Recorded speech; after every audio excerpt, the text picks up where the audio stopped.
que ela já tem data marcada.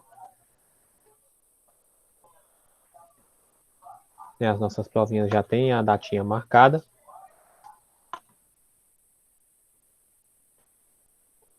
Né? Que nesse caso elas começam no dia 14 e vão até o dia 18. Matemática está marcado para terça-feira, juntamente com português. Aí eu vou ver só o tempo de prova, né? Que eu vou definir aqui. Aí o esquema, né? Tem uma aula antes, né? E em seguida são as provas. Quando você vai colocar a nota da parcial?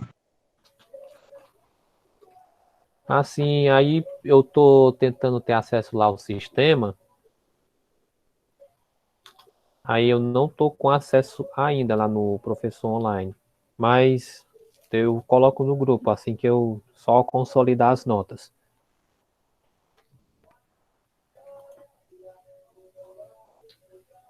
Porque se não tiver ainda no acesso no professor online, eu vou colocar aqui mesmo uma listazinha com as notas. E aí depois eu junto as atividades, faço uma nota e junto as médias também, juntar a prova bimestral, faço uma nota. Aí eu só faço entregar a média para a coordenação caso eles ainda não tenham me colocado no sistema. Ainda não está aqui ainda minhas turmas.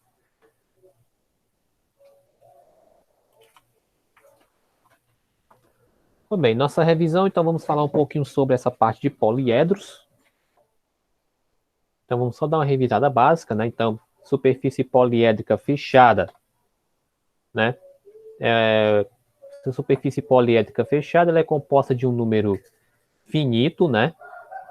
Ou seja, pode ser 4 ou mais superfícies poligonais planas, de modo que cada lado dessas superfícies coincida com apenas um lado de alguma das outras superfícies. Nesse caso aqui nós temos uma superfície poliédrica fechada e uma superfície, e isso não é uma superfície poliédrica fechada. Aí, poliedro, né? Nós chamamos de poliedro, né? Um sólido geométrico formado pela reunião de uma superfície poliédrica fechada com todos os pontos do espaço delimitados por ela.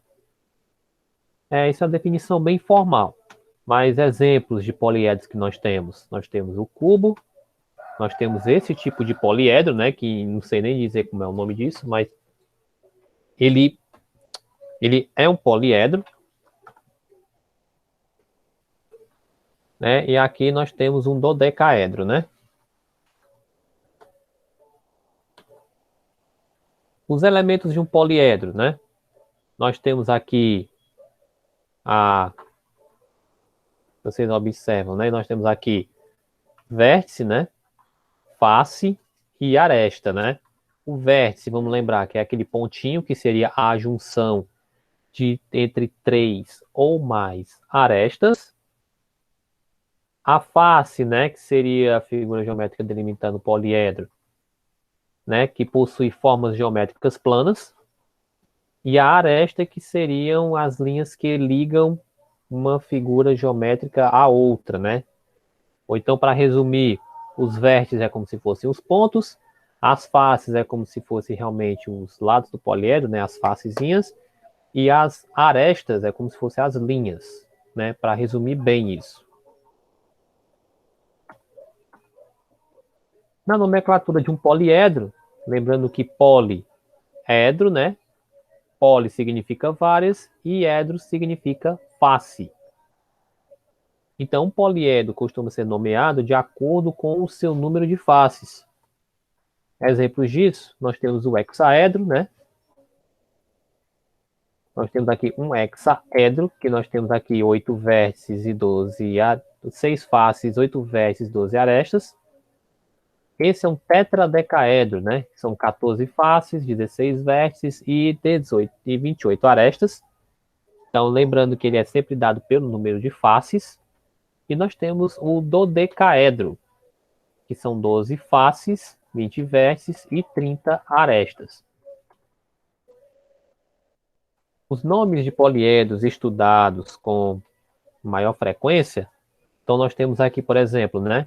De 4 faces, nós temos um tetraedro, né? 5 faces, nós temos um pentaedro. 6 faces, nós temos o hexaedro, também conhecido como um cubo ou um paralelepípedo. E de 7 faces, nós vamos ter um heptaedro. E por aí vai, 8 faces octaedro, 12 faces dodecaedro e 20 faces nós temos um icosaedro. Aí vamos falando aqui de poliedros convexos e não convexos, né? Para dar uma definição formal, se cada plano que contém uma face de um poliedro posiciona as demais faces em um mesmo semi-espaço, então o poliedro é convexo.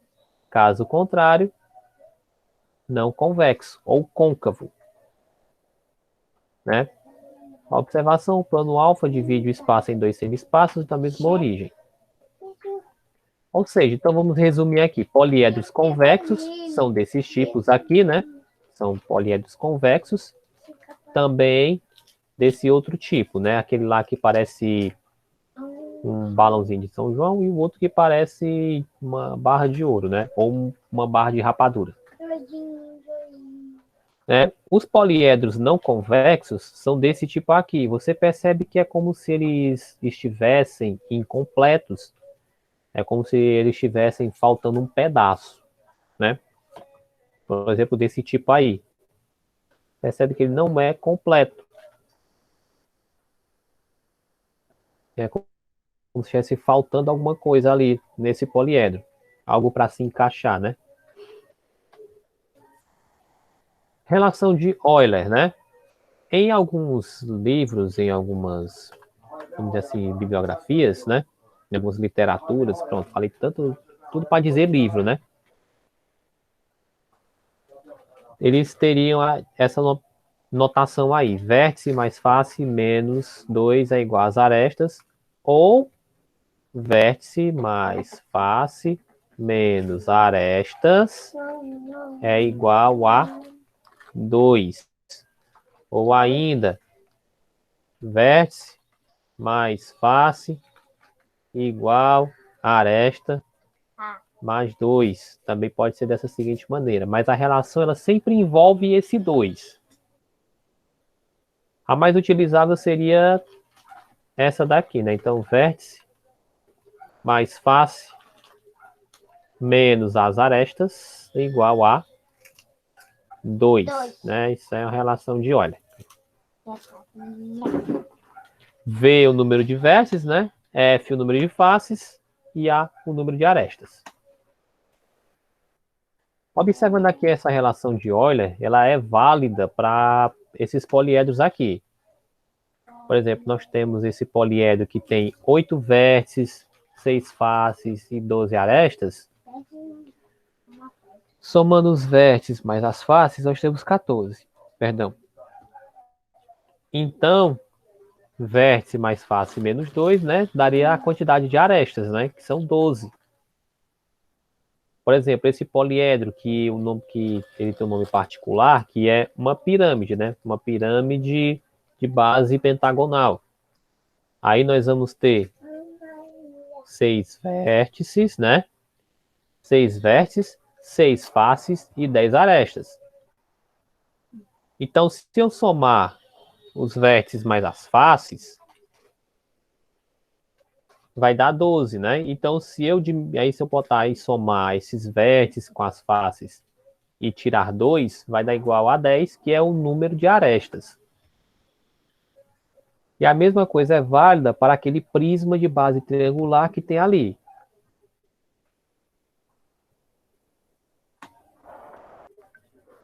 Então, na relação de Euler, todo poliedro convexo satisfaz a relação de Euler, mas nem sempre um poliedro que satisfaz essa relação, ele é convexo.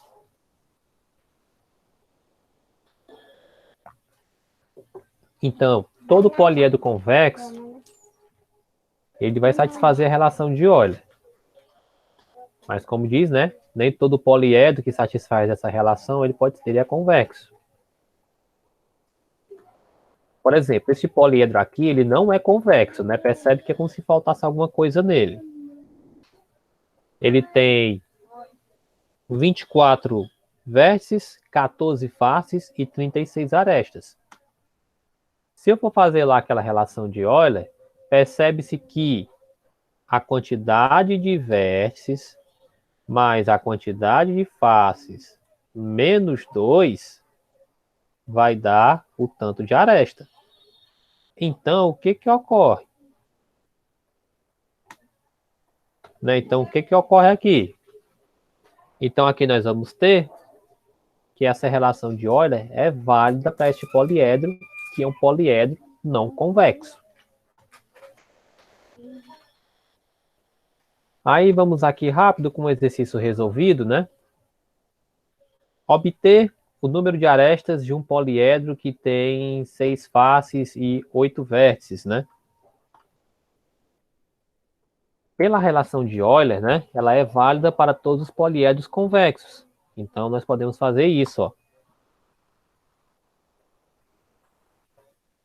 Tá aqui a nossa relaçãozinha de Euler, né? Aí nós vamos ter, então, A vai ser igual a 8 mais 6 menos 2. E vai dar igual a 12. Então, esse poliedro convexo vai ter 12 arestas.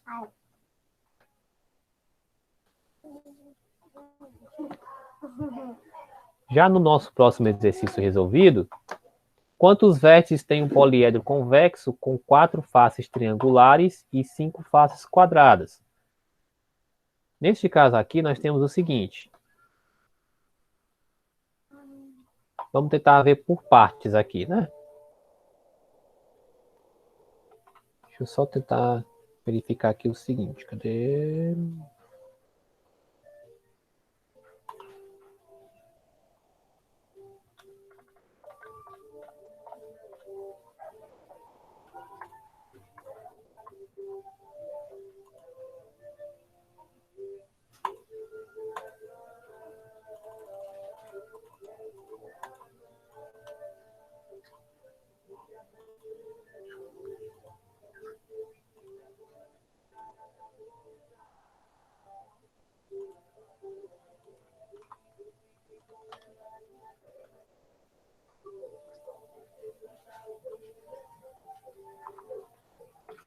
Pronto, eu já só acho que deu tempo de eu dar só uma pequena corrigida. Então, o número de faces desse poliedro, lembrando que vão ser 9, né? Só para relembrar aqui. 4 mais 5 né, dá 9 faces, que seriam as 4 faces triangulares mais as 5 quadradas. As faces triangulares, se eu somar os lados delas, vão dar 12 lados, né? Das triangulares, né? Porque, ó, 4 vezes 3. As faces quadradas vão ser 20 lados, porque são 4 faces, não, são 5 faces quadradas e cada quadrado tem 4 lados.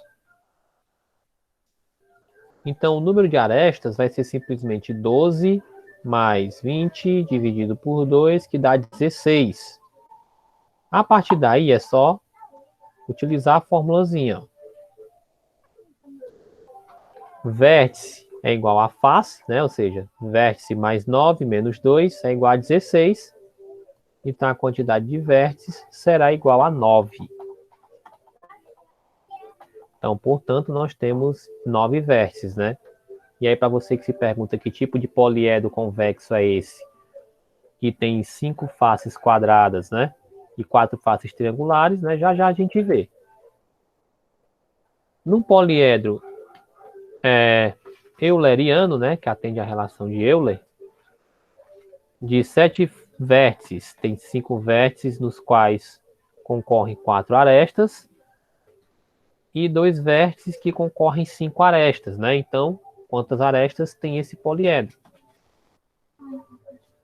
Então, percebe que nós temos aqui o seguinte, são 5 vértices com 4 arestas, então 5 vezes 4 dá 20 arestas, né? 2 vértices com 5 arestas, então 2 vezes 5 dá 10 arestas. Como cada aresta foi contada duas vezes, né? Uma vez em cada vértice, então nós vamos ter isso, ó. 10 vezes mais 20 dividido por 2, então vai dar 15 arestas no total. E pela relação de Euler, ou Euler, nós vamos ter isso, ó. Vértice mais face é igual a aresta mais 2, né? Então nós vamos ter 7 mais F é igual a 15 mais 2. Então a quantidade de faces que teremos aqui serão 10. 10 faces. Então logo esse poliedro vai ter 15 arestas e 10 faces. Os poliedros de Platão, né? Nos poliedros de Platão, eles são chamados assim, se e somente se ele é convexo e, portanto, vai satisfazer a relação de Euler, ou de Euler. Todas as faces têm o mesmo número de arestas.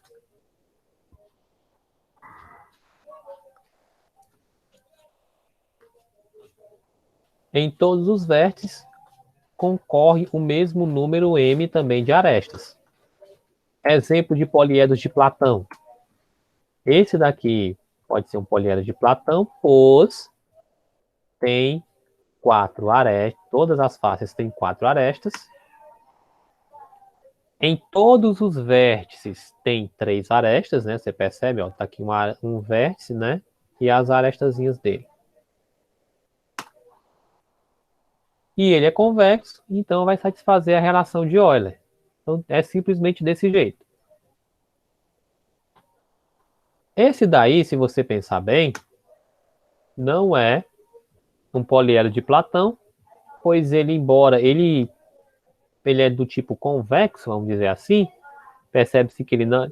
Ele falta um pedaço, falta, mas não é aquela coisa que diga que dá para encaixar alguma coisa ali, né? Não dá. Não dá para encaixar alguma coisa ali.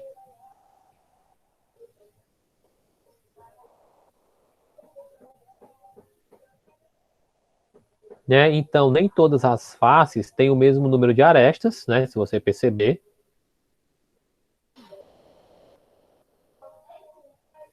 Por exemplo, essa face aqui, ela tem 1, 2, 3, 4, 5. Já essa daqui só tem 1, 2, 3 arestas, então já perdeu, já não é poliedro de Platão, né? E nós temos faces triangulares, pentagonais, né? E quadrangulares, se você perceber. Nos poliedros de Platão, nós vamos ter 5 classes. O tetraedro, né? A característica dele vão ser 4 faces triangulares, né? E em cada vértice vão ter 3 arestas. O hexaedro, que são 6 faces quadrangulares e cada vértice também vão concorrer 3 arestas. E o octaedro, que são 8 faces triangulares e em cada vértice concorrem 4 arestas. E nós vamos ter também o dodecaedro, né? Que são 12 faces pentagonais, e em cada vértice percebe-se que também nós temos 3 arestas. E o icosaedro, né?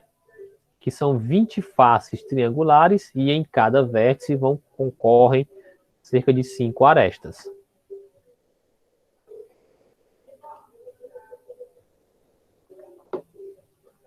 Poliedros regulares, né? Os poliedros regulares têm todas as faces poligonais, regulares e congruentes entre si. Então essas faces elas são regulares e iguais, né? Porque congruente é como se fosse uma palavra matemática, né? Na geometria para igual. Então, observações ainda, né? Uma superfície poligonal plana é regular se o polígono que a compõe também for regular. Por exemplo, um polígono é regular se tem todos os lados com a mesma medida e todos os ângulos internos forem congruentes. Como exemplo, nós temos aqui o nosso pentágono regular. Aí vamos ver a seguir agora os 5 poliedros regulares, né?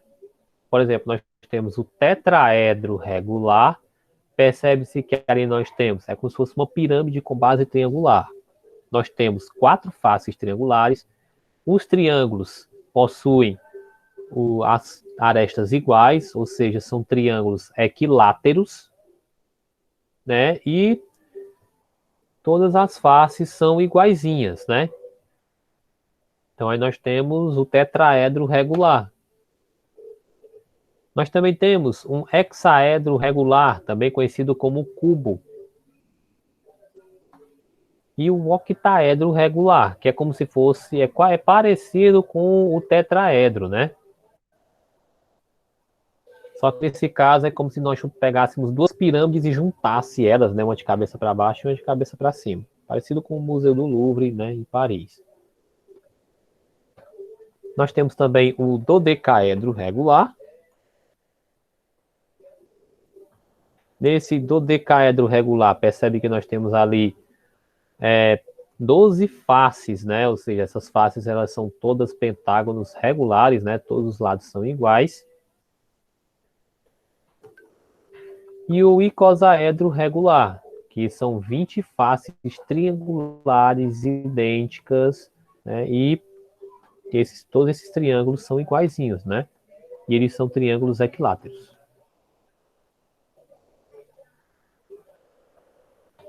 Falando sobre a planificação da superfície de um poliedro, nós temos aqui o seguinte: a superfície de um poliedro, né, que é formada por superfícies poligonais planas, pode ser projetada em um plano de tal modo que cada uma das faces do poliedro tenha pelo menos um lado em comum com outra face.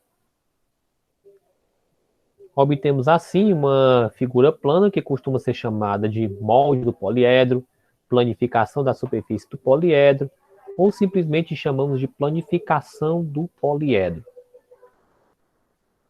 As faces de um poliedro podem ser arranjadas de vários modos, desde que cada face esteja ligada à outra por meio de um de seus lados, ou pelo menos um de seus lados, né? Pode ser dois lados? Pode, mas tem que ser pelo menos um. Um exemplo disso, aqui ó, nós temos o nosso poliedro que tem 5 faces quadrangulares e 4 faces triangulares, né? Parecendo uma casinha. Percebe-se que ele pode ser colocado, moldado dessa maneira, né? Ou dessa segunda maneira.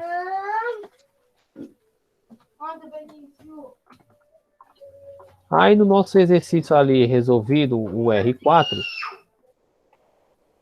né? Para o caso do cubo, há 11 planificações, né? E aí duas delas são representadas aqui abaixo. E aí nós vamos tentar verificar, desenhar todas as outras 9 planificações.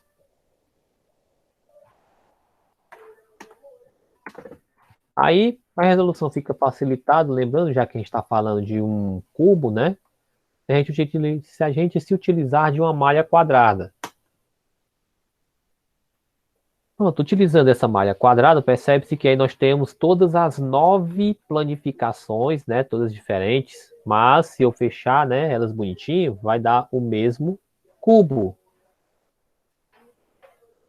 Viu? Vai dar a mesma coisa.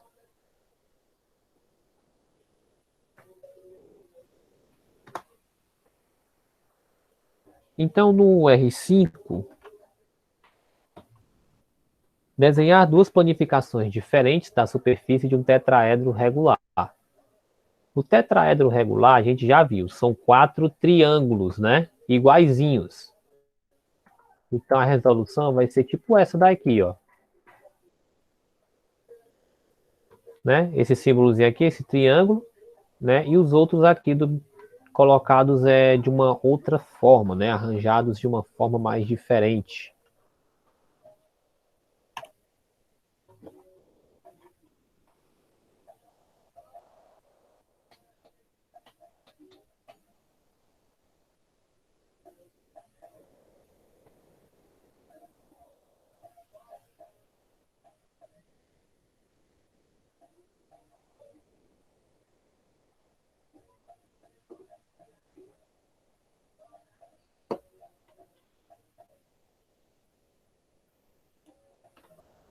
Pois bem, então vamos aqui, ó, continuando aqui. Acho que esse daqui a gente já fez, se eu não estou enganado, então vamos só apressar um pouco. Na planificação aqui, nós temos da superfície de um cubo, foi assinalado um ponto A, então vamos marcar nessa planificação o ponto que vai coincidir com A após o cubo ter sido montado. Ou seja, essa seria a resolução. Na questão 7, né, exercício resolvido 7, qual é o número de vértices do sólido obtido ao dobrarmos convenientemente as linhas tracejadas desta figura? Primeiro, essa figura aí ela é um heptaedro, então o número de faces dela vai ser 7. Como as faces são quadrangulares e duas faces pentagonais, então o número de arestas vai ficar 5 vezes 4, mais 2 vezes 5, que vai dar 30, né? E aí, se eu dividir por 2, vai dar 15. E como é a relação de Euler, ela é válida, então nós vamos ter ali 15 menos 7 mais 2, né, que vai dar 10. Então nós vamos ter um total de 10 vértices.